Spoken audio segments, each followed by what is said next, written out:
Hello दोस्तों, स्वागत है आप सभी का आपके अपने YouTube channel competitive classes for library science में। दोस्तों, जैसा कि आप सभी को पता है कि यह जो क्लास है वह बिहार लाइब्रेरियन केवीएस एनवीएस और EMRS DSSB UGC net DRF के लिए होती है, जो कि किसी भी कॉम्पिटिटिव एग्जाम के लिए महत्वपूर्ण होता है। दोस्तों, आप हमारे टेलीग्राम चैनल से भी जुड़ सकते हैं, जिसका लिंक डिस्क्रिप्शन में दिया हुआ है, अथवा competitive classes for library science लिखने पे आपको टेलीग्राम चैनल दिख जाएगा।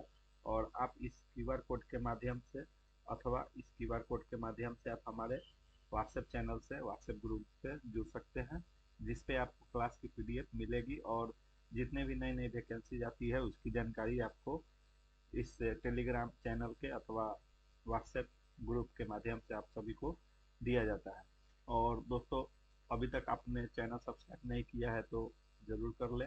और आज हम लोग जीरो टू हीरो बैच पढ़ रहे हैं, जिसमें कि आज हम लोगों का टॉपिक होगा, जिसमें आज हम लोग कवर करेंगे इस क्लास में, जो कि पहला है एक्सटेंशन सर्विस, पब्लिसिटी सर्विस और ओरिएंटल लाइब्रेरी और मैन्युस्क्रिप्ट। ये सभी चीज़ें क्या होती हैं, ये इस क्लास में हम लोग पढ़ेंगे।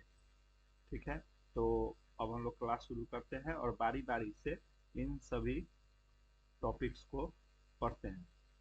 तो फर्स्ट हम लोग तो फर्स्ट ऑफ ऑल हम लोग देखेंगे कि एक्सटेंशन सर्विस क्या होता है, और हम लोग एक्सटेंशन सर्विस के बारे में पढ़ेंगे कि एक्सटेंशन सर्विस क्या होती है और एक्सटेंशन सर्विस में क्या क्या आती है। अच्छा, एक्सटेंशन सर्विस पढ़ाने से पहले मैं आप सभी को बता दूं कि इससे पहले हम लोगों ने यूनिट 1 में foundation of library and information science में हम लोगों ने पुस्तकालय के ऐतिहासिक विकास के बारे में तथा उसकी अवधारणा के बारे में, पुस्तकालय एवं सूचना विज्ञान के प्रसिद्ध व्यक्तित्व के बारे में, पुस्तकालयों की समाज में क्या भूमिका है, पुस्तकालय के 5 लॉ ऑफ लाइब्रेरी साइंस, इन सभी चीज़ों को हम लोग पहले पढ़ लिए हैं। और कितने प्रकार के लाइब्रेरी होते हैं, पब्लिक लाइब्रेरी क्या होता है, नेशनल लाइब्रेरी क्या होता है, एकेडमिक लाइब्रेरी और स्पेशल लाइब्रेरी के बारे में भी हम लोग प्रीवियस क्लास में पढ़ चुके हैं। इसके अलावा हम लोगों ने लाइब्रेरी लेजिस्लेशन, जिसमें लाइब्रेरी से संबंधित कौन कौन से नियम कानून हैं वो, और कब कब उनका उद्भव हुआ था और किनके द्वारा किया गया था, तथा पुस्तकालय आंदोलन के बारे में हम लोगों ने पढ़ चुका है। साथ ही इसके पहले क्लास जितने भी हुए हैं अभी तक, टोटल 9 क्लास हो चुके हैं, जिसमें हम लोग रिसोर्स शेयरिंग और रिसोर्स कंसोर्टिया के बारे में पढ़े हैं। उसमें हम लोगों ने इनक्लिबनेट के बारे में, ओसीएलसी के बारे में, डेलनेट के बारे में, आईएलए और इफ्ला, यूनेस्को, आईएएसएलआईसी, एएलए के बारे में हम लोगों ने अध्ययन किया है।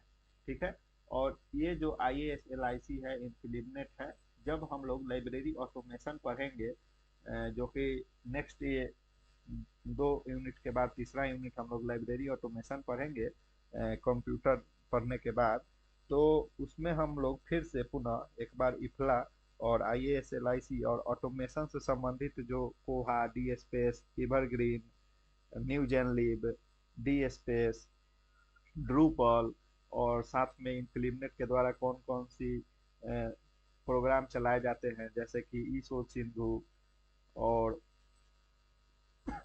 इन्फोपोर्ट, इंडिकैट, विद्वान वगैरह के बारे में हम लोग गहन विस्तार से पढ़ाई करेंगे। तो इस क्लास में हम लोग अभी तो एक्सटेंशन सर्विस के बारे में पढ़ेंगे। और एक्सटेंशन सर्विस की बात की जाए तो इसकी परिभाषा होती है कि प्रसार सेवा से तात्पर्य पुस्तकालय की उन गतिविधियों से है जिनके द्वारा पुस्तकालय सेवा का विस्तार उन पाठकों को किया जाता है जो पुस्तकालय तक किन्हीं कारणों से नहीं पहुंच पाते हैं। प्रसार सेवा द्वारा पुस्तकालय सेवाओं का विस्तार तथा उनके प्रति जिज्ञासा उत्पन्न किया जाता है। तो देखिए, लाइब्रेरी जो होता है एक्सटेंशन सर्विस में क्या होता है कि लाइब्रेरी अभी भी हमारे देश में हर जगह गांव कस्बों में नहीं है। तो जहाँ बड़े लाइब्रेरी होते हैं वे अपने शाखाओं को अलग अलग जगहों पे, जैसे एक मेन लाइब्रेरी यहाँ हो गया, ठीक है, और ये अपनी शाखाओं को अलग अलग जगहों पे खोलती हैं ताकि लोगों को पुस्तकालय का लाभ मिल सके। तो उसी को हम लोग एक्सटेंशन सर्विस यानी कि प्रसार सेवा कहते हैं, जिससे कि पाठकों को लाइब्रेरी तक पहुंचने में आसानी होती है। तो एक लाइब्रेरी द्वारा कई ब्रांच उसके खोलने को हम लोग प्रसार सेवा के रूप में देख सकते हैं।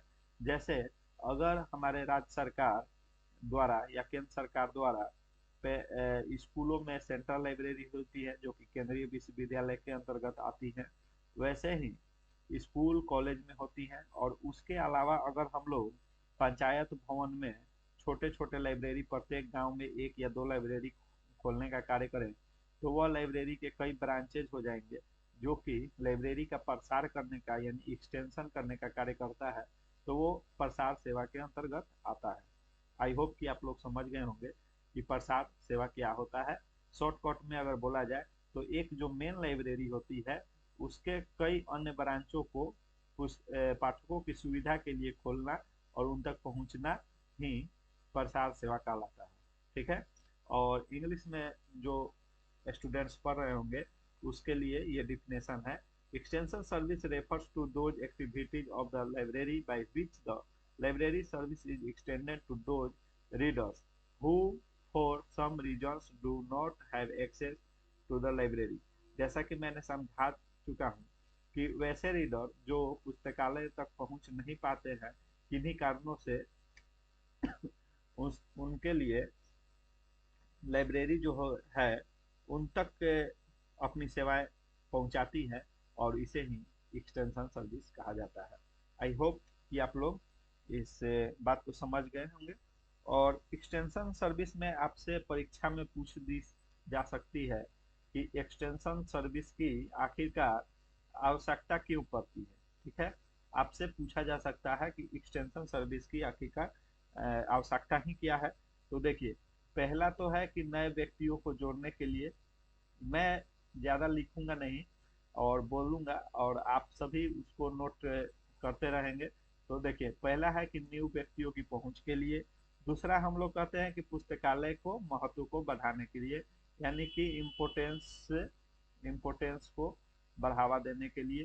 थर्ड की बात हम लोग करें तो हम लोग कह सकते हैं कि पुस्तकालय सर्विस होता है उसका विकास करने के लिए। ठीक है। फोर्थ की अगर हम लोग बात करें तो वह मनो चूंकि पुस्तकालय में मनोरंजन सामग्री भी उपलब्ध होती है तो उसके लिए भी एक्सटेंशन सर्विस अनिवार्य है। और फिफ्थ जो सबसे इम्पोर्टेंट है जो कि मैं आप सभी को समझाना चाहता था, वो यह है कि जो पुस्तकालय विज्ञान के एस आर रंगनाथन महोदय द्वारा 5 लॉज ऑफ लाइब्रेरी साइंस दिया गया है, उसमें जो है फर्स्ट लॉ और थर्ड लॉ को यह जो है चरितार्थ करने के लिए हम लोग एक्सटेंशन सर्विस का उपयोग करते हैं। फर्स्ट लॉ है बुक्स आर फॉर यूज और थर्ड लॉ है every books his her reader. तो ये दोनों जो लॉ है एक्सटेंशन सर्विस इसको मतलब पूरी तरह से इस पे खरा उतरती है। ठीक है। और इसके लिए हम लोग प्रसार सेवा के लिए कौन कौन से मेथड अपना सकते हैं, तो कुछ मेथड्स भी हैं जिसके जिसके द्वारा हम लोग प्रसार सेवा उपयोग में ला सकते हैं। जैसे कि प्रसार सेवा हम लोग बढ़ाने के लिए किसी पुस्तकालय के ब्रांच को और भी अन्य जगह खोलने के लिए क्या क्या कर सकते हैं, तो हम लोग इसमें मोबाइल लाइब्रेरी का प्रयोग कर सकते हैं। मोबाइल लाइब्रेरी का प्रयोग कर सकते हैं। इसका मतलब है कि जहाँ पुस्तकालय नहीं है वहाँ हम किसी न किसी माध्यम द्वारा पुस्तकालय की जो भी सुविधाएं हैं पहुंचाएं। और ऐसा रंगनाथन महोदय ने मोबाइल लाइब्रेरी को जो है लाइब्रेरी ऑन व्हील की भी संज्ञा दी थी। लाइब्रेरी ऑन व्हील, इस चीज को याद रखेंगे, परीक्षा में पूछी जाती है कि लाइब्रेरी ऑन व्हील की संज्ञा किन्होंने दी थी मोबाइल लाइब्रेरी को, तो डॉक्टर एस आर रंगनाथन महोदय ने दिया था। ठीक है। दूसरी बात क्या है कि शाखा पुस्तकालय खोलकर, यानी कि जैसा कि मैंने बोला कि उसके कई ब्रांचेज खोल सकते हैं, तो इसके द्वारा हम लोग इस मेथड को अपनाकर एक्सटेंशन सर्विस अपना सकते हैं। और थर्ड जो है कि जैसे कि कहीं पे मेला लगता है, मेला अथवा त्योहार का सीजन जब आता है, तो वहाँ पे हम लोग एक छोटा सा स्टॉल लगाकर जो पुस्तकालय का एक्सटेंशन सर्विस को बढ़ावा दे सकते हैं। ठीक है। एक्सटेंशन सर्विस द्वारा हम लोग पाठकों तक पहुंच सकते हैं। तो ये हम लोगों ने अभी पढ़ा कि एक्सटेंशन सर्विस क्यों क्या होता है और एक्सटेंशन सर्विस क्यों आवश्यक है। तो नए व्यक्तियों को जोड़ने के लिए, ठीक है। दूसरा हम लोगों ने पढ़ा कि पुस्तकालय के महत्व को बढ़ाने के लिए और पुस्तकालय के विकास सेवा हेतु, और जो रंगनाथन जी के फर्स्ट और थर्ड लॉ है उसको चरितार्थ करने के लिए, ठीक है। और किस किस माध्यम द्वारा हम लोग एक्सटेंशन सर्विस प्रोवाइड करा सकते हैं। तो मैं देखिए बिल्कुल ही शॉर्ट में और बिल्कुल ही सटीक आप सभी को पढ़ा रहा हूँ, और ये चीजें अगर आप समझ जाएंगे और कहीं भी आप किसी प्रैक्टिस सेट को बनाएंगे तो आपको इससे संबंधित प्रश्न आपको यहाँ से इस क्लास के माध्यम से आपको देखने को मिल जाएगा। तो मोबाइल लाइब्रेरी के द्वारा, जैसा कि मैंने बताया कि एस आर रंगनाथन ने इसे लाइब्रेरी ऑन व्हील की संज्ञा दी थी। इसका मतलब यह होता है कि वैसे व्यक्तियों तक पुस्तकालय सेवा देना जहाँ तक पुस्तकालय तक नहीं पहुँच पाते हैं, ठीक है। और पुस्तकालय के कई ब्रांचेज खोल दे, तो ये भी एक्सटेंशन सर्विस की उदाहरण है। थर्ड जो है, मेला और त्योहार में बहुत सारी भीड़ इकट्ठी होती है, वहां पे हम छोटा सा स्टॉल लगाकर भी अपने पुस्तकालय का लाभ वहां के यूजर्स तक पहुंचा सकते हैं, ठीक है। तो हम लोगों ने अभी पढ़ लिया एक्सटेंशन सर्विस। इसके बाद हम लोग पढ़ेंगे पब्लिसिटी सर्विस। और पब्लिसिटी सर्विस में हम लोगों को पढ़ना है कि आखिर का पब्लिसिटी सर्विस क्या होता है। अभी हम लोगों ने पढ़ा क्या, एक्सटेंशन सर्विस। अभी हम लोगों ने पढ़ा एक्सटेंशन सर्विस जिसका होता है प्रसार सेवा, और यह है प्रचार सेवा। पब्लिसिटी मतलब प्रचार होता है यानी एडवर्टाइजमेंट, ठीक है। ये प्रचार तो आप लोग समझते हैं।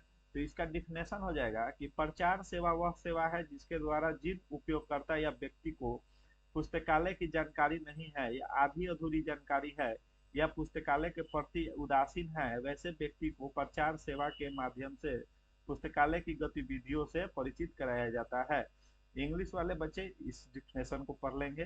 तो देखिए प्रसार सेवा क्या है कि व्यक्ति को पुस्तकालय की जानकारी भी है और पुस्तक की उसको नीड भी है, ठीक है। फिर भी किसी कारणवश, या तो दूरी के कारण अथवा किसी भी कारणवश वह लाइब्रेरी तक नहीं पहुंच पाता है, तो एक्सटेंशन सर्विस में क्या होता है कि प्रसार सेवा में लाइब्रेरी के ब्रांचेज को बढ़ाया जाता है, ठीक है। कई ब्रांच खोले जाते हैं अथवा कई ऐसे कार्य किए जाते हैं जिससे उपयोक्ता को इसका लाभ मिले। परंतु भारत जैसे देशों में, और भारत में भी जैसे कि बिहार जो सबसे पिछड़ा हुआ राज्य है, वैसे राज्यों में अभी भी लाइब्रेरी की उतनी बोलबाला नहीं है। लाइब्रेरी के प्रति बहुत ही सरकार का एवं वहाँ के लोगों का भी उदासीन रवैया है। यहाँ तक कि वहाँ तो यूनिवर्सिटी में भी लाइब्रेरी का संचालन सही तरीके से नहीं होता है, जो कि बहुत ही दुख की बात है। और सरकार भी इस पे ध्यान नहीं देती है। पिछले लगभग 20-25 साल 30 साल से क्या है कि वहाँ पे किसी भी चपरासी के द्वारा वहाँ पुस्तकालय का संचालन कराया जाता है। तो आप समझ सकते हैं कि वहाँ की पुस्तकालय की स्थिति क्या हो। जिस कॉलेज में पुस्तकालय है भी तो वहाँ के छात्रों को पुस्तकालय का लाभ नहीं मिल पाता है। तो देखिए पब्लिसिटी सर्विस से आपको मैं यही समझाना चाहता हूँ कि बहुत सारे लोगों को पुस्तकालय के बारे में ही पता नहीं है। तो उनको पुस्तकालय के बारे में समझाया जाए, बताया जाए कि पुस्तकालय से क्या बेनिफिट्स है, पुस्तकालय में जाके आप मुफ्त में पुस्तकें पढ़ सकते हैं। तो ये चीज को हम लोग पब्लिसिटी यानी प्रचार सेवा कहते हैं, जो कि पुस्तकालय की जो सर्विस है उसको बढ़ाने के लिए काफी आवश्यक होता है। तो देखिए प्रसार सेवा और प्रचार सेवा अगर अंतर पूछा जाए तो मेन अंतर ये है कि यहाँ पाठकों को तो जानकारी होती है एक्सटेंशन सर्विस में, और उसे आवश्यकता भी होती है, परंतु दूरी के कारण या किसी अन्य कारणों की वजह से वह पुस्तकालय की सर्विस को नहीं प्राप्त कर पाते हैं। जबकि पब्लिसिटी सर्विस के अंतर्गत वहाँ के पाठकों को ही इसकी जानकारी नहीं होती है, ठीक है। तो वहां तक हम लोग पुस्तकालय की जो प्रचार प्रसार के माध्यम से उन्हें पुस्तकालय के बारे में जानकारी देते हैं, उसे हम लोग पब्लिसिटी सर्विस कहते हैं, ठीक है। और पब्लिसिटी सर्विस से किन मेथड के द्वारा हम लोग लोगों तक इसका प्रचार प्रसार कर सकते हैं। तो सर्वप्रथम तो हम लोग इलेक्ट्रॉनिक माध्यम से इसका प्रचार कर सकते हैं, जैसे कि हम लोग इलेक्ट्रॉनिक मेथड द्वारा इसका प्रचार प्रसार कर सकते हैं। जैसे कि एग्जाम्पल में फेसबुक हो गया, फेसबुक के माध्यम से, व्हाट्सएप के माध्यम से, मैसेज द्वारा, साथ ही इंस्टा के माध्यम से हम लोग पाठकों तक इसकी जागरूकता फैला सकते हैं। ठीक है, क्योंकि आज के समय में फेसबुक जितने भी सोशल मीडिया सर्विसेज हैं उससे बहुत सारे यूजर्स जुड़े हुए होते हैं। तो इस इलेक्ट्रॉनिक मेथड के माध्यम से हम लोग पाठकों तक पहुंच सकते हैं। साथ ही दूसरा प्रिंट माध्यम, प्रिंट मेथड, ठीक है, प्रिंट मीडिया, प्रिंट मीडिया के द्वारा यानी कि अखबार में, अखबार के माध्यम से तथा अन्य माध्यम से हम लोग प्रिंट मीडिया के माध्यम से भी पुस्तकालयों का प्रचार प्रसार कर सकते हैं। थर्ड जो है, हम लोग पैम्पलेट बांट कर, पैम्पलेट आप लोग समझते हैं, कोचिंग वगैरह का जो पैम्पलेट हर चौराहे पे आप सभी को देखने को मिलती है, वे अपना प्रचार प्रसार करते हैं। और इलेक्ट्रॉनिक माध्यम से भी सभी लोग आजकल कोर्स बेचने में लगे हुए हैं, टीचर्स लोग भी, कि मेरा कोर्स अच्छा है, आप खरीदिए, सफल होइएगा। तो मुझे तो ताजुब इस बात की होती है कि बहुत सारे अभी, अगर लाइब्रेरियन वैकेंसी के बारे में कहीं भी चर्चा हो जाती है, तो बहुत ऐसे टीचर्स जो कि आज तक, जिनका आज तक उनका लाइब्रेरी साइंस से कोई नाता ही नहीं रहा है, वे लोग भी अपने कोचिंग संस्थानों में लाइब्रेरी साइंस की पढ़ाई शुरू करवा रहे हैं और कोर्स बच्चों को बेच रहे हैं। और आप समझ सकते हैं कि वे लोग किस प्रकार की ज्ञान दे रहे होंगे। ठीक है, न उन्होंने खुद लाइब्रेरी साइंस के बारे में कभी पढ़ा है, ना ही डीडीसी का कॉल नंबर उन्हें दे दिया जाए बनाने के लिए तो कॉल नंबर नहीं आएगा बनाने। डीडीसी में कितने वॉल्यूम है वो नहीं बता पाएंगे, डीडीसी में के बारे में नहीं बताएंगे, फिर सीसी के बारे में क्या होता है, कोलोन क्लासिफिकेशन, यहाँ तक कि डॉक्टर एस आर रंगनाथन जी का जन्म दिवस पूछ लिया जाए कि कब हुआ था तो नहीं बता पाएंगे। आजकल वो पढ़ा रहे हैं, खैर वो अलग बात है। चौथा जो है वह है कि मेला और त्योहार में भी, जैसा कि उसमें बताया था मैंने पिछले बार में, मेला और त्योहार में भी हम प्रचार कर सकते हैं। जैसे प्रसार कर सकते हैं तो वैसे ही यहाँ पे प्रचार भी लाइब्रेरी का हम लोग कर सकते हैं। पांचवा क्या है कि कहीं भी हम लोग प्रदर्शनी लगाकर, प्रदर्शनी के माध्यम से हम लोग लाइब्रेरी की जानकारी वहां तक पाठकों तक पहुंचा सकते हैं। तो पांच यहाँ पे आप लोगों को मेथड्स मैंने बताए हैं, इलेक्ट्रॉनिक मीडिया के द्वारा, प्रिंट मीडिया के द्वारा, पैम्पलेट्स के माध्यम, पैम्पलेट बांटकर भी हम लोग पाठकों तक पहुंच सकते हैं, पाठकों को लाइब्रेरी की बारे में जानकारी दे सकते हैं, लाइब्रेरी से क्या क्या बेनिफिट्स होते हैं इसके बारे में बता सकते हैं, ताकि वे लाइब्रेरी का उपयोग कर सके, उसका लाभ ले सके। चौथा क्या है कि मेला और त्योहार में भी हम लोग उसका प्रचार कर सकते हैं, क्योंकि वहाँ बहुत सारी भीड़ इकट्ठी होती है और उसके माध्यम से हम लोग बहुत अधिक लोगों तक पहुँचने का कार्य कर सकते हैं। पांचवा क्या है कि प्रदर्शनी लगाकर, प्रदर्शनी के माध्यम से भी हम लोग लाइब्रेरी का प्रचार प्रसार कर सकते हैं। ठीक है, और अब बात हम लोग करें कि प्रचार और प्रसार में क्या अंतर है। तो प्रचार और प्रसार में क्या अंतर है, प्रचार और प्रसार यानी एक्सटेंशन सर्विस और पब्लिसिटी सर्विस में क्या अंतर है। पब्लिसिटी जिसको प्रचार कहा जाता है और एक्सटेंशन जिसे प्रसार कहा जाता है, तो दोनों में क्या मुख्य अंतर है। तो मुख्य अंतर बताया मैंने कि प्रचार सेवा में क्या होता है कि लाइब्रेरी के बारे में लोगों को पता ही नहीं होता है कि लाइब्रेरी क्या है, उससे क्या लाभ है, कहाँ पे स्थित है। तो उसके लिए हम लोग प्रचार सेवा का प्रयोग करते हैं और इन मेथड्स का प्रयोग करते हैं, इलेक्ट्रॉनिक मेथड्स का, प्रिंट मीडिया का, पैम्पलेट का, और मेला त्योहार में तथा प्रदर्शनी लगाकर हम लोग प्रचार उसका करते हैं। मुख्यतः यही जानिए। और प्रसार सेवा में क्या है कि लोगों को उसकी आवश्यकता है और उसे पता भी है कि ये चीजें हमें लाइब्रेरी से मिल सकती है, परंतु वहाँ पे लाइब्रेरी न होने की वजह से अथवा किन्हीं कारण से वह व्यक्ति जब लाइब्रेरी तक नहीं पहुँच पाता है, तो हम लोग इसके कई ब्रांचेस खोलने का कार्य करते हैं या मेला त्योहार में स्टॉल लगाने का कार्य करते हैं, ताकि हम किसी न किसी माध्यम से अपने पाठक तक पहुंच सके। तो यह लाइब्रेरी का प्रसार सेवा कहलाता है। ठीक है, अगला अब हम लोग पढ़ेंगे हम लोग पढ़ेंगे ओरिएंटल लाइब्रेरीज के बारे में। तो अभी तक हम लोगों ने प्रचार सेवा और प्रसार सेवा, एक्सटेंशन सर्विस और पब्लिसिटी सर्विस को बखूबी हम लोगों ने पढ़ा। अब हम लोग ओरिएंटल लाइब्रेरीज के बारे में पढ़ेंगे। तो ओरिएंटल लाइब्रेरीज क्या होती है, तो इसकी डिफिनेशन है, ओरिएंटल लाइब्रेरी से तात्पर्य उन पुस्तकालयों से है जिन पुस्तकालयों में पांडुलिपियों, दुर्लभ संग्रह जो प्राचीन और ऐतिहासिक महत्व के होते हैं का संग्रह होता है। यह पुस्तकालय प्राच्य अध्ययन यानी कि ओरिएंटल स्टडी, ठीक है, ओरिएंटल का मतलब होता है प्राच्य माने पुराना, एवं अनुसंधान कार्यों को सहयोग देते हैं। इस तरह के लाइब्रेरी में कला, संस्कृति तथा साहित्य पर पांडुलिपियों का एक समृद्ध तथा दुर्लभ संग्रह होता है। ठीक है, तो प्राच्य लाइब्रेरी यानी कि ओरिएंटल लाइब्रेरी हम उसे कहते हैं जिन पुस्तकालयों में बहुत ही दुर्लभ संग्रह किया जाता है, पांडुलिपियों का संग्रह किया जाता है तथा प्राचीन एवं ऐतिहासिक महत्व के जो चीज होते हैं उसे हम लोग रखते हैं, तो उसे हम लोग ओरिएंटल लाइब्रेरीज कहते हैं। इंग्लिश में अगर पढ़ें तो उसे हम लोग कहते हैं कि oriental library refers to those libraries which have a collection of manuscripts, rare collection which are of ancient and historical, जो कि ancient यानी कि पुराना और historical माने ऐतिहासिक होता है। Importance and these libraries support oriental studies and research works, जो कि research work के भी काम आता है। Such a library has a rich and rare collection of manuscripts on arts, culture and literature, तो उसे हम लोग ओरिएंटल लाइब्रेरीज कहते हैं। ठीक है, अब देखिए ओरिएंटल लाइब्रेरीज तो बना है। अब ओरिएंटल हम लोग जो पढ़े हैं, तो ओरिएंटल क्या चीज से बना है ये आप लोगों के मन में आ रहा होगा।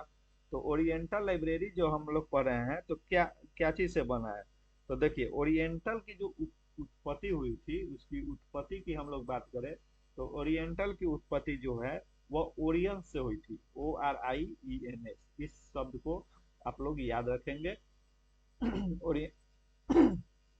ओरिएंटल की उत्पत्ति ओरियंस से हुआ है जिसका अर्थ होता है पूर्वी भाग अथवा पूर्व। ठीक है, पूर्व अथवा पूर्वी भाग को हम लोग ओरियंस कहते हैं। ठीक है, इसका दूसरा अंग्रेजी रूप अगर हम लोग पूछे उत्पत्ति के लिए तो इसका दूसरा अंग्रेजी रूप होता है ओरिएंट, ORIENT, ओरिएंट होता है। और ओरिएंट का अर्थ भी पूर्व से ही होता है। ओरिएंट का अर्थ भी क्या होता है, पूर्व से होता है, और यह हम लोग अंग्रेजी भाषा में इसका प्रयोग हम लोग करते हैं। और इसी से और समय के साथ जो पूर्वी भाग होता है इसका हम लोग जो अनुमान लगाए हैं वो पूर्वी विश्व, ठीक है, इसको याद रखिएगा। पूर्वी विश्व अथवा पूर्वी विश्व में अगर आप लोग ग्लोब देखिएगा तो पूर्वी साइड में जो है वो भारत, चीन, ये सब देश आती है, तो इसको हम लोग एशिया महादेश के अंतर्गत आता है। तो पूर्वी विश्व अथवा एशिया के नाम से भी हम लोग जानते हैं। ठीक है, तो ओरिएंटल शब्द की उत्पत्ति किससे हुई है, ओरियन से, जिसका पूर्वी भाग अथवा पूर्व हम लोग कहते हैं। और अंग्रेजी भाषा में अगर हम लोग बात करें तो अंग्रेजी भाषा में ओरिएंट से हुई है जिसको हम लोग पूर्वी विश्व अथवा एशिया से संबंधित होते हैं। अच्छा, तो ये उत्पत्ति तो जान गए। अब ओरिएंटल का कोई अर्थ पूछे कि इसका अर्थ क्या होता है, ओरिएंटल का अर्थ क्या होता है, तो ओरिएंटल का जो अर्थ होता है वह होता है प्राचीन, ठीक है, और या प्राच्य उसको हम लोग कहते हैं। और इसी में हम लोग पढ़े हैं कि ओरिएंटल लाइब्रेरी, तो ओरिएंटल लाइब्रेरी में ओरिएंटल का उत्पत्ति समझ गए, ओरियन से हुआ है, और अंग्रेजी भाषा में इसको हम लोग ओरिएंट कहते हैं।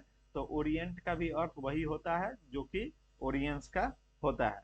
और ओरिएंटल का मतलब हम लोगों ने बता दिया कि ओरिएंटल का अर्थ होता है प्राचीन या प्राच्य होता है। ठीक है, जो कि पूर्व से संबंधित रखता है। और ओरिएंटल का मतलब ही होता है जो कि सांस्कृतिक, धार्मिक, कला और पौराणिक चीजें का ग्रंथ वहाँ पे हो, उसे हम लोग ओरिएंटल लाइब्रेरी कहते हैं। तो ओरिएंटल समझ गए। और ओरिएंटल लाइब्रेरी का डिफिनेशन भी हम लोगों ने बता दिया।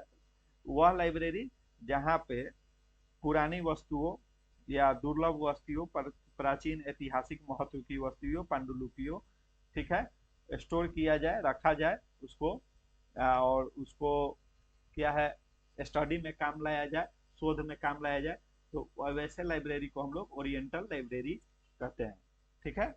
अगला है कि ओरिएंटल लाइब्रेरी की भूमिका क्या है और उसके कार्य क्या है।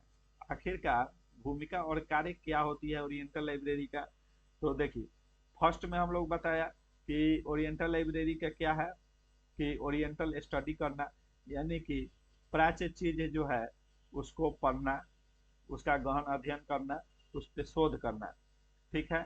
दूसरा कार्य क्या है ओरिएंटल लाइब्रेरी का कि उसमें पांडुलिपि जो होता है, पांडुलिपि, ठीक है, और तथा दुर्लभ संग्रह जो होते हैं, दुर्लभ संग्रह होते हैं, उसको इकट्ठा करना, उसका संरक्षण करना। क्या करना? संरक्षण करना। ठीक है। तीसरा कार्य क्या है उसको? सांस्कृतिक उपयोगिता। ठीक है।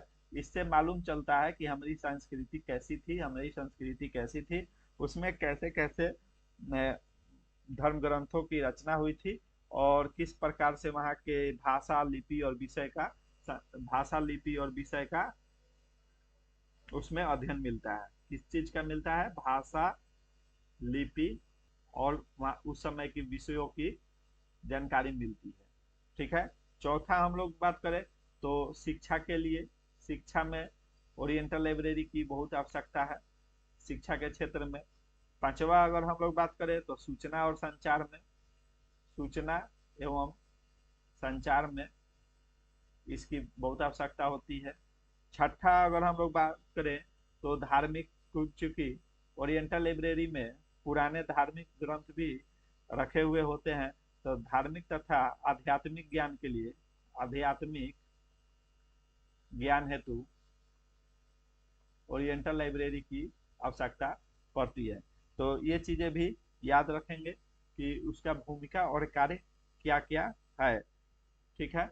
नेक्स्ट हम लोग पढ़ेंगे कि ओरिएंटल लाइब्रेरी भारत में प्रमुख कौन कौन से ओरिएंटल लाइब्रेरी है। प्रमुख भारत के प्रमुख ओरिएंटल लाइब्रेरीज कौन कौन से हैं, इसका हम लोग पढ़ेंगे। तो सर्वप्रथम हम लोग पढ़ेंगे फर्स्ट ऑफ ऑल खुदा बख्श ओरिएंटल लाइब्रेरी। खुदा बख्श ओरिएंटल लाइब्रेरीज के बारे में हम लोग पढ़ेंगे। तो खुदा बख्श ओरिएंटल लाइब्रेरीज कहाँ है? तो यह पटना में है और पटना बिहार में है। बिहार राज्य के पटना जिला में अवस्थित है ओरिएंटल लाइब्रेरीज। और ओरिएंटल लाइब्रेरीज के बारे में अगर बात की जाए तो इसका उद्भव कब हुआ था? तो 1891 ईस्वी में हुआ था। एकदम शॉर्ट में मैं बता रहा हूँ, आप मेरे साथ साथ अगर नोट्स भी बनाते जाएंगे तो एकदम एग्जैक्ट, आपको डिस्क्रिप्टिव में बहुत ज्यादा पढ़ने की आवश्यकता नहीं है। एकदम जो उसका मतलब निचोड़ है वो चीजें मैं बता रहा हूँ, और जितनी चीज बता रहा हूँ उसमें एक एक चीज से प्रश्न परीक्षा में पूछी जाती है। इस बात को भी आप लोग ध्यान रखेंगे। तो खुदा बख्श ओरिएंटल लाइब्रेरी जो है उसका उद्भव 1891 ईस्वी में हुआ था। और किसने किया था? तो खान बहादुर खुदा बख्श ने किया था। इस चीज को याद रखिएगा, इन्हीं के नाम पर खुदा बख्श ओरिएंटल लाइब्रेरीज का नाम पड़ा है, खान बहादुर, खान बहादुर खुदा बख्श। ठीक है, इन्होंने किया था। ये चीज भी यहाँ याद रखिएगा कि यहाँ लगभग 4000 पांडुलिपि का संग्रह अभी भी यहाँ पे मिलता है। 4000 से भी अधिक पांडुलिपि का संग्रह मिलता है। और यह पुस्तकों के लिए, सॉरी, यह यूजर्स के लिए खोल दिया गया है, यानी जनता के लिए खोल दिया गया है। अच्छा, ठीक है। अब पूछा जाएगा कि यह किसके अंतर्गत कार्य करता है। तो यह जो है संस्कृति मंत्रालय के अंतर्गत कार्य करता है। किसके अंतर्गत कार्य करता है? तो यह जो है संस्कृति मंत्रालय के अंतर्गत कार्य करता है, इंडिया सरकार का। ठीक है। और दूसरा क्या है, अगर इसमें पूछ दिया जाए आपसे एक क्वेश्चन और कि इसे राष्ट्रीय महत्व, राष्ट्रीय महत्व का संस्थान कब घोषित किया गया था? यह परीक्षा में पूछा गया है, एनबीएस अथवा केबीएस में पूछा गया है। राष्ट्रीय महत्व का संस्थान कब घोषित किया गया था, कब इसकी घोषणा की गई थी? तो इसको याद रखिएगा कि 1969 ईस्वी में खुदा बख्श ओरिएंटल लाइब्रेरीज को राष्ट्रीय महत्व का संस्थान घोषित किया गया था। तो इसमें ये चार चीजें याद करने की बहुत आवश्यकता है। फर्स्ट तो खुदा बख्श ओरिएंटल लाइब्रेरीज की स्थापना कब हुई थी, तो यह 1891 ईस्वी में हुई थी। खान बहादुर खुदा बख्श के द्वारा किया गया था। यहाँ पर लगभग 4000 से अधिक पांडुलिपियों का संग्रह मिलता है और यह संस्कृति मंत्रालय द्वारा इसी के अधीन स्वायत्त संगठन है, इसी के अंतर्गत कार्य करती है। और चौथा प्रमुख चीज क्या है कि खुदा बख्श ओरिएंटल लाइब्रेरी को राष्ट्रीय महत्व का संस्थान कब घोषित किया गया, तो 1969 में इसे घोषित किया गया। क्या घोषित किया गया, तो राष्ट्रीय महत्व का संस्थान घोषित किया गया। अच्छा, एक और बात जान लीजिए कि जो खुदा बख्श ओरिएंटल लाइब्रेरी है वह एमसीसी के रूप में भी घोषित किया गया है। एमसीसी मतलब एम से मैन्युस्क्रिप्ट होता है, एस से सी, ठीक है, सी से सेंटर होता है, तो इसका हिंदी में होता है पांडुलिपि संरक्षण केंद्र। हिंदी में से हम लोग कहेंगे पांडुलिपि संरक्षण केंद्र भी घोषित किया गया है, ठीक है।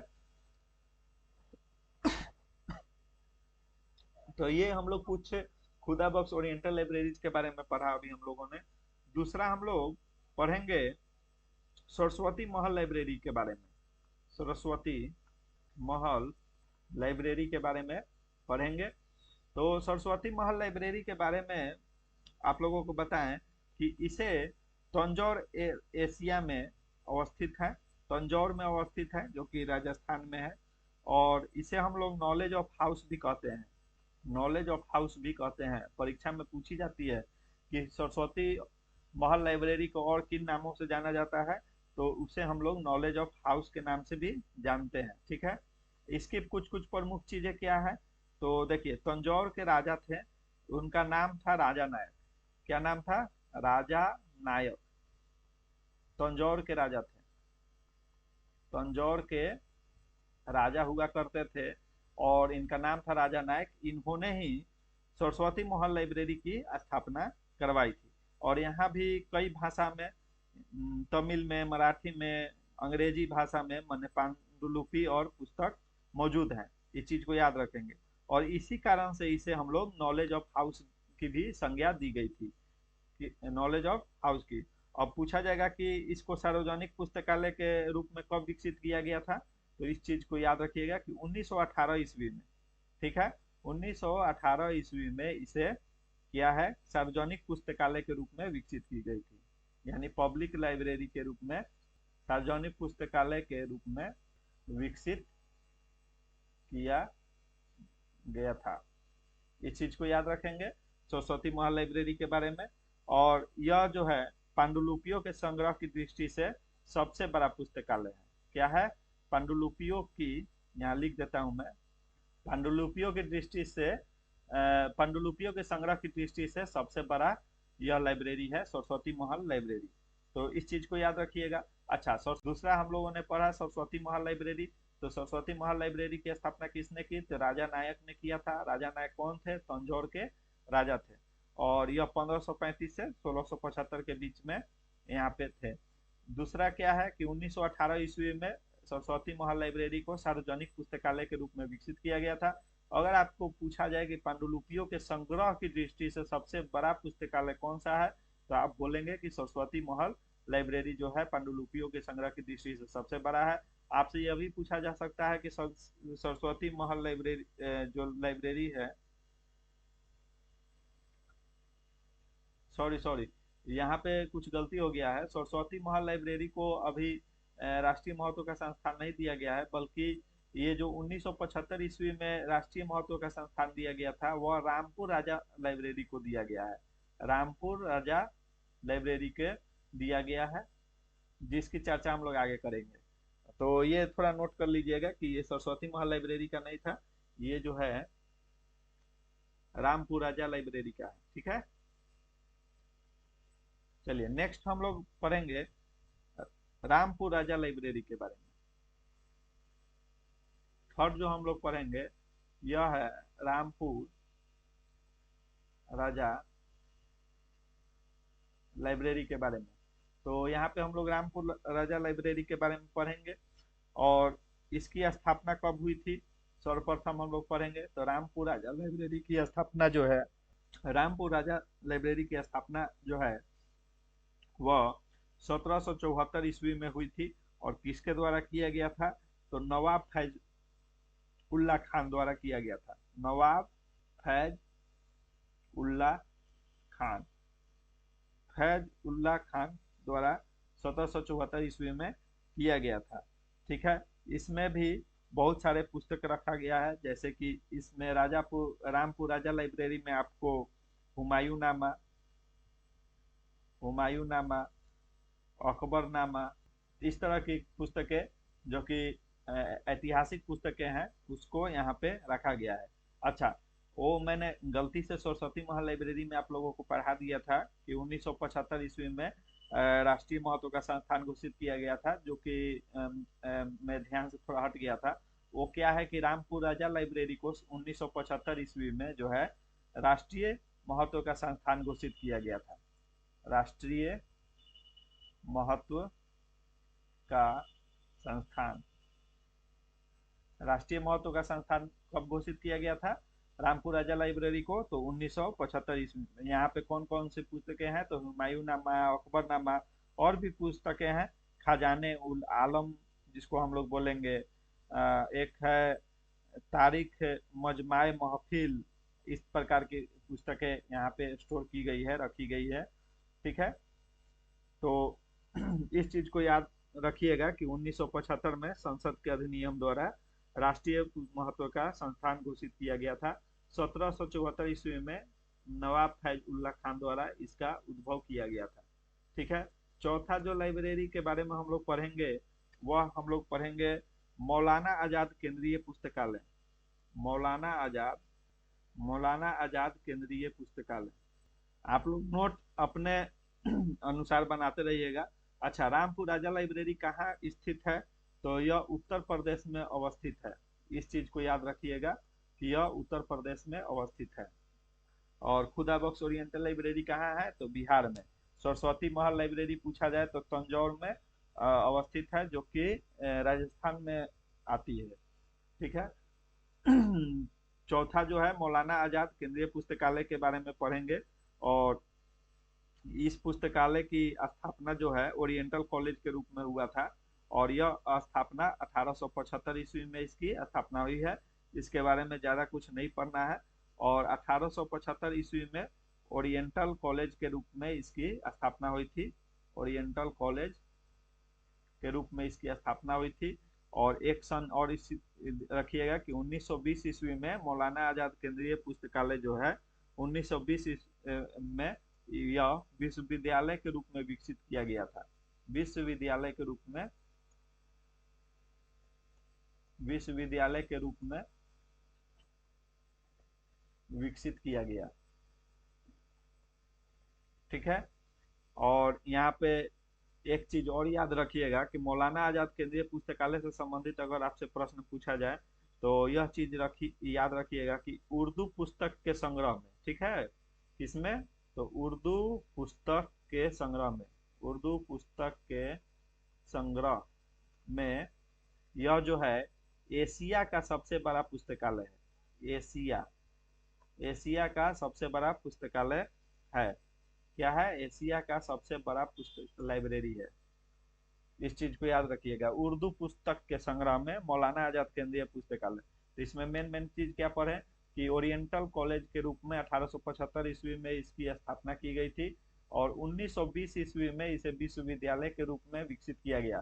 तो पूछ सकता है आपसे प्रश्न कि मौलाना आजाद केंद्रीय पुस्तकालय को विश्वविद्यालय के रूप में कब विकसित किया गया था? और 4 ऑप्शन दिया जाएगा, तो उसमें आप 1920 ईस्वी ऑप्शन सही हो जाएगा।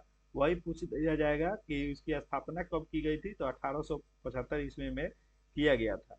तो आई होप कि आप लोग समझे होंगे।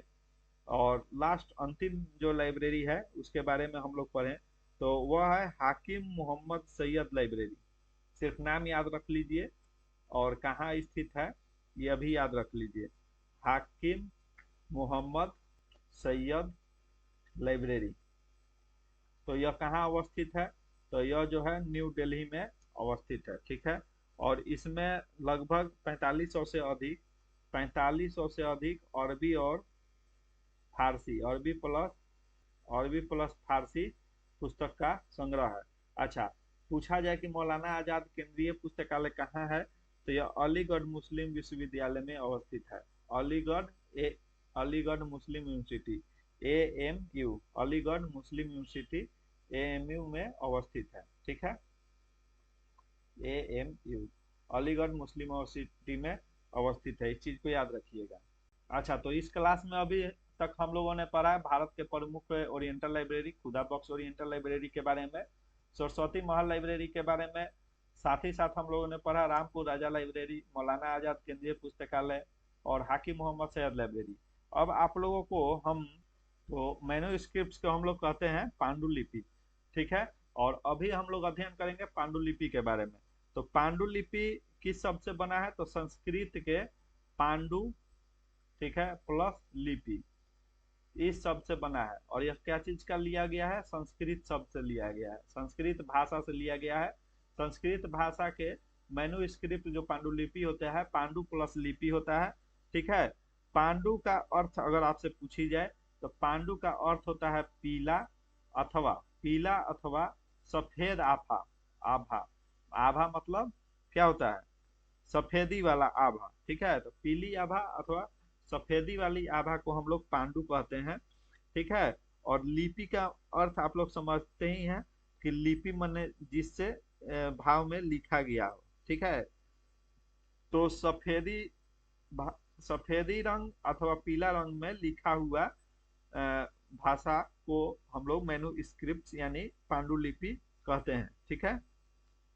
और पांडुलिपि हम लोग अक्सर किस चीज को कहते हैं? तो हस्तलिखित होती है, हस्तलिखित होती है, ठीक है। और इसका हस्तलिखित जितने भी दस्तावेज होते हैं उसको हम लोग मैन्युस्क्रिप्ट्स के अंतर्गत आते हैं।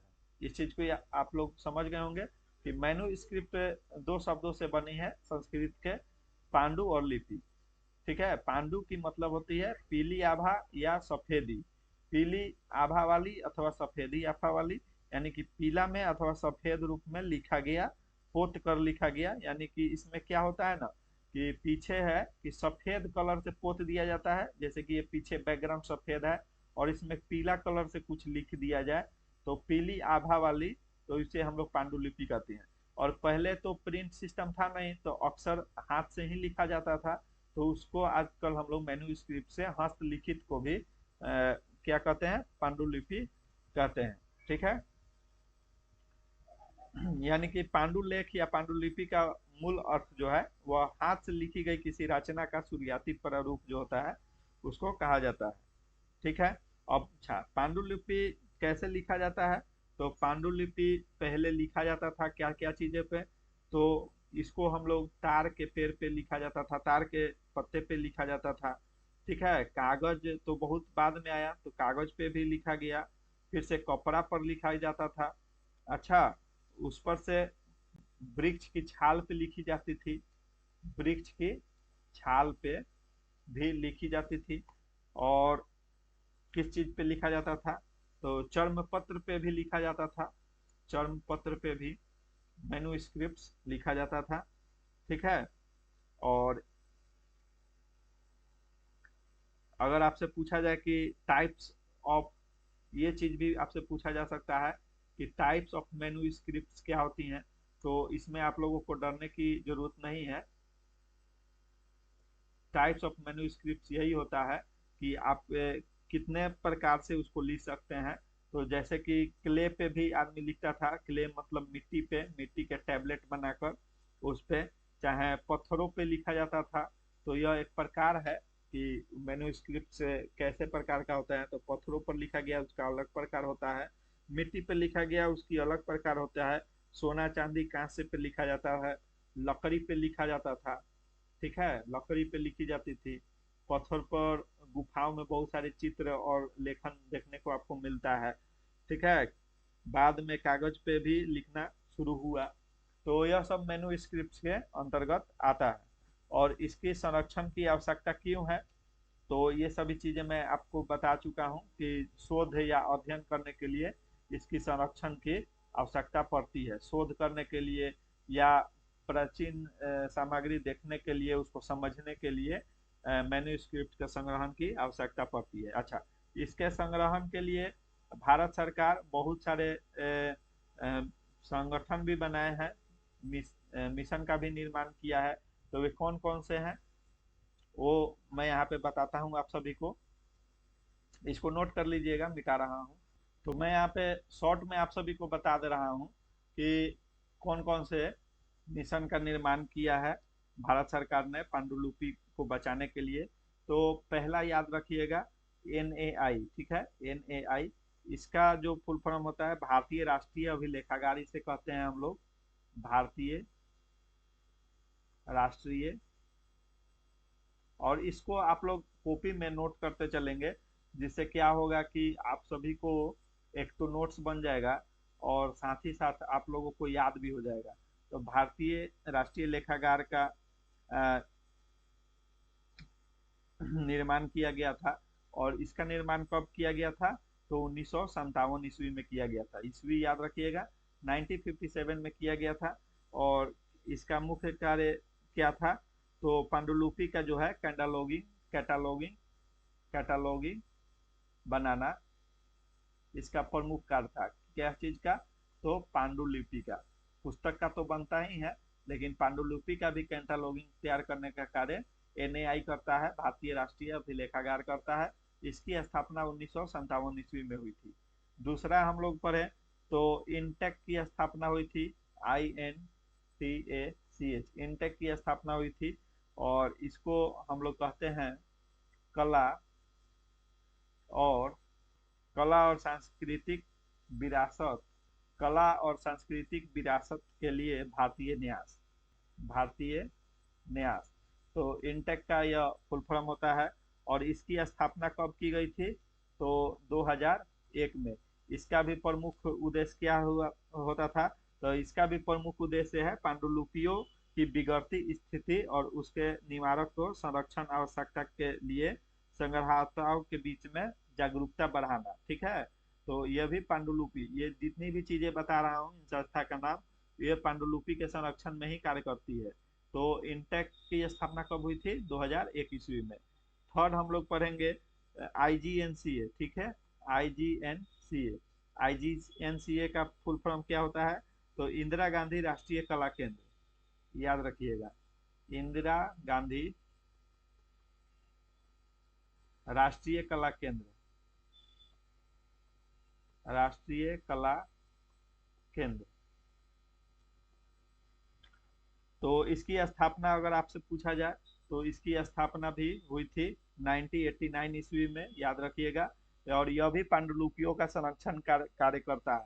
तो यहाँ मैं ऊपर लिख दे रहा हूँ कि पांडुलिपि का के संरक्षण का कार्य करता है सब, ठीक है, संरक्षण का कार्य करता है। ये जितने भी संस्थान है वही, ये जो है NAI जो है कैटलॉगिंग बनाता है पांडुलिपियों का। इंटेक जो है वह भी पांडुलिपियों का संरक्षण का कार्य करता है। और IGNCA भी करता है, उसका संरक्षण का कार्य करता है। और ये सभी एक प्रकार की स्वायत्त संस्था होती हैं। ठीक है, चौथा जो है वह है नमामि, NAMAMI। इसका जो हम लोग बोलते हैं नेशनल मिशन फॉर मैन्युस्क्रिप्ट, राष्ट्रीय पांडुलिपि मिशन, राष्ट्रीय पांडुलिपि मिशन, इसको हम लोग बोलते हैं। और इसकी स्थापना कब हुई थी? तो नमामि की स्थापना हुई थी 2003 ईस्वी में। अच्छा, एक और बात समझ लीजिए आप लोग कि आप सभी को ये चारों ही संस्था का नाम दिया रहेगा, NAI, इंटेक, IGNCA और नमामि, और बोला जाएगा कि इसकी स्थापना वर्ष के अनुसार इसे असेंडिंग अथवा डिसेंडिंग ऑर्डर में सजाए।